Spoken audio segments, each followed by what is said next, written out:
que aconteceu com o céu? Vocês já observaram que falamos cada vez menos no céu?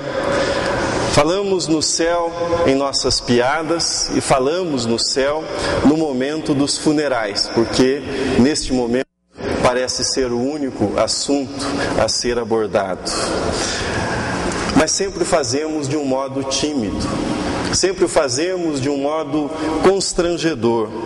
Neste assunto, o céu, a vida que virá depois, neste assunto, porque alguns têm ido além daquilo que as Escrituras dizem, além daquilo que as Escrituras afirmam, não convém, por isso, que nós fiquemos aquém daquilo que as Escrituras ensinam a respeito do céu. A Bíblia é muito clara ao proclamar que Deus pôs a eternidade no coração humano.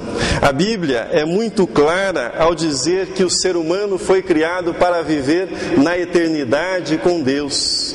Nós ansiamos por mais vida. É como que se algo dentro de nós gritasse, é como que se algo dentro de nós dissesse que esta vida não é tudo, que deve haver algo mais. Nós ansiamos por mais vida, seja em quantidade ou em qualidade, mas o tempo todo esta mensagem vem de dentro de nós dizendo que nós queremos vida, que nós a queremos e que nós queremos que ela seja eterna, que ela não tenha fim. Por isso, o teólogo John Hick fez a seguinte afirmação.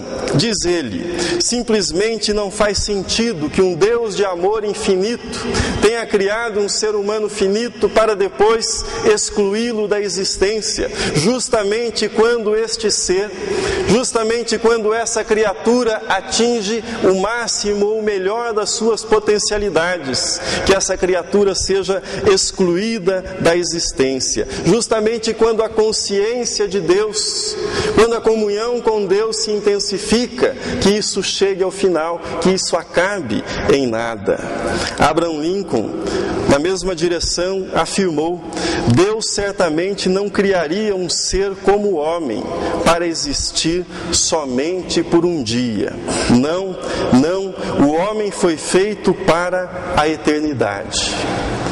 Nós fomos feitos para a eternidade. Nós fomos criados para viver eternamente com Deus. Nós não precisamos que nenhuma voz exterior nos diga e nos ensine isso. Na verdade, há uma voz interior, uma voz da nossa consciência e do nosso coração que todos os dias afirma esta verdade. Nós fomos criados para a eternidade.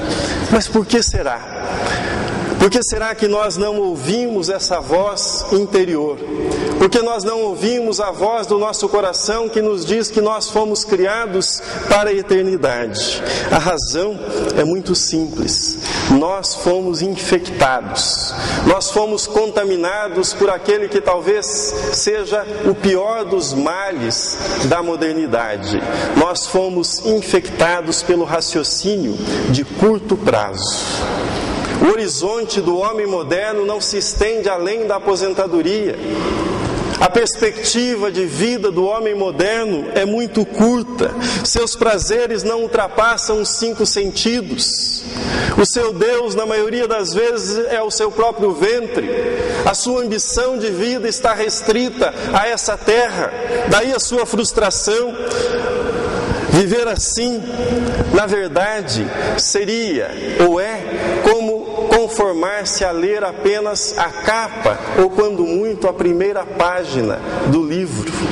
Nós nos esquecemos que a vida com Deus não se encerra aí, que isso que nós denominamos vida na terra, por mais extensa que seja, isso que nós denominamos história humana, por maior que ela seja, na verdade não passa da primeira página daquilo que Deus tem preparado para nós. Isso que nesta série de sermões nós chamamos de últimos dias, de fim dos tempos, talvez não passe do primeiro parágrafo da história que Deus preparou para cada um de nós e para a humanidade que Ele criou. O objetivo da série que nós estamos terminando hoje foi justamente despertar-nos para uma vida maior. O objetivo não foi fazer uma apologia do imaterial, do ideal, fazer uma apologia de desprezo da terra ou dizer que a terra não é boa. A criação de Deus é boa, não obstante o pecado. Ao falar dos últimos dias, ao falar dos sinais dos tempos, eu não desejei outra coisa senão mostrar para você que haverá um momento, seja na vida pessoal, e nós denominamos este momento de morte, ou seja na vida coletiva, e nós denominamos esse momento de juízo final. Haverá um momento em que esta linha horizontal da nossa vida, haverá um momento em que a história humana encontrará a linha vertical da eternidade, a linha vertical do juízo de Deus, a linha vertical da realização do reino de Deus na nossa vida. E nós devemos ter consciência de que em momento algum nós fugiremos desta realidade. Estas duas realidades, últimos dias e sinais do fim dos tempos, que nós enfatizamos nas mensagens anteriores, na verdade, tem por objetivo fazer-nos mais conscientes deste encontro entre a linha horizontal e a linha vertical. Quanto aos últimos dias, eu enfatizei que eles tiveram início na primeira vinda de Cristo e eles terminarão por ocasião da segunda vinda de Cristo. Por que se chamam, então, últimos dias, se abrange um período tão extenso da história, se abrangem séculos e já 2 milênios? Nós os chamamos, e a Escritura denomina os últimos dias, porque na verdade trata-se da última revelação de Deus.